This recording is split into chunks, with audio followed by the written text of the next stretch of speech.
आज की इस सीरीज में हम रेलवे जीके की फिजिक्स के कंसेप्ट के बारे में सीखेंगे।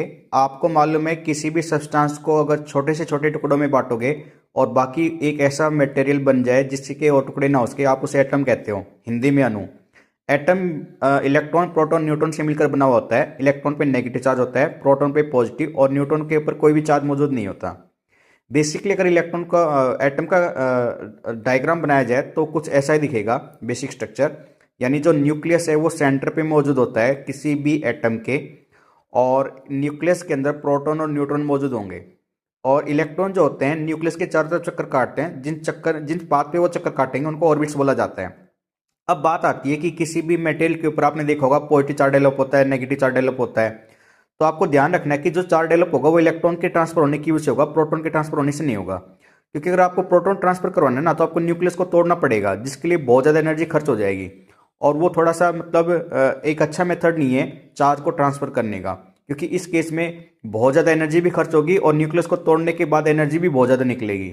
जैसे कि आपने हिरोशिमा नागासाकी के केस में देखा है, एटम बम और हाइड्रोजन बम के केस में यही होता है कि न्यूक्लियस को तोड़कर एनर्जी निकाली जाती है। इसलिए इलेक्ट्रॉन को ट्रांसफर करना ज़्यादा आसान है, क्योंकि आपने देखा है अपने घर पे एक्सपेरिमेंट करके भी कि पेन को या कंघे को बालों में रब कराने से छोटे टुकड़े कागज के और मिट्टी के अट्रैक्ट हो जाते हैं, यानी उनके ऊपर चार्ज डेवलप हो गया। तो रब करने से इलेक्ट्रॉन का ट्रांसफर इजीली हो जाता है। तो ठीक है ना, इलेक्ट्रॉन का ट्रांसफर करना ज़्यादा बेहतर है बजाय प्रोटॉन के। अब बात आती है कि किसी मेटल के ऊपर पॉजिटिव, नेगेटिव और न्यूट्रल कैसे चार्ज डेवलप होगा।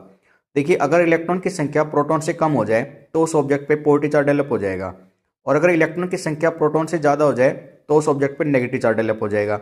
और इलेक्ट्रॉन प्रोटॉन का अगर मतलब अमाउंट सेम हो जाए किसी मेटल के ऊपर तो उसके ऊपर कोई चार्ज डेवलप नहीं होगा। इसको हम कहते हैं कि इनिशियली कोई भी एटम न्यूट्रल होता है, यानी इलेक्ट्रॉन प्रोटॉन की संख्या उस पर बराबर होती है। अब हमने चार्ज के बारे में जब इतना पढ़ा है तो चार्ज के SI यूनिट की बारे में जरूर समझेंगे, जो कि कूलम होती है, जो डी अगस्टिन कूलम साइंटिस्ट के द्वारा दी गई थी। और चार्ज टोटल अमाउंट हमेशा होता है n गुना में ई के।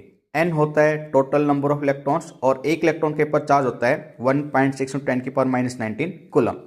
तो ये इस तरह की छोटी छोटी शॉर्ट्स वीडियो में हम अपने रेलवे के अलावा बाकी जितने भी कंपटीशन एग्जाम है उसमें जीके को पूरी तरह से कवर करेंगे, जिसमें फिजिक्स, केमिस्ट्री और बायो तीनों इंक्लूड की जाएगी। और इलेक्ट्रिकल इंजीनियरिंग के, रेलवे के, जेई के, बाकी और एई जितने भी एग्जाम आपके आते हैं स्टेट लेवल के भी, उनके सब्जेक्ट्स भी इंक्लूड कराए जाएंगे और शॉर्ट्स वीडियो में सिलेबस पूरा कराया जाएगा।